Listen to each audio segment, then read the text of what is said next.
Magandang gabi sa lahat.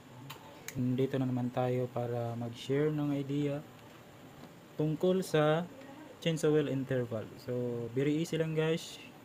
First, i-on natin yung switch and then go to the right select button and long press in 2 seconds para lumabas, para mag-blink siya. Yan, lumabas na yung interval change oil. So, yung nakalagay sa akin is 2,000.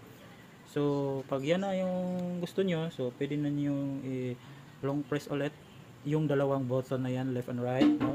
Select and adjust at mawawala yan. Ayan. So, pwede rin na hayaan nyo lang siya na magbe-blank until na babalik sa normal. So, i-press ulit natin yung adjustment ng interval. So, ayan. So, nakikita nyo na yung 2,000. So, kung magbawas kayo, dito kayo sa left side button. Ayan, kita nyo 1.5. So, every click, magbabawas siya ng 500.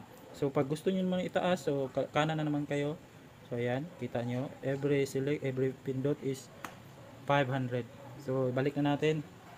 So, ganun lang ka-simple ang ating interval ng change oil sa motor natin.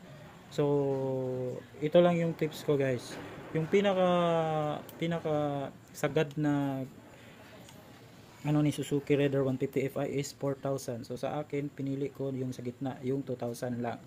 Nung una pinili ko talaga yung 1,000.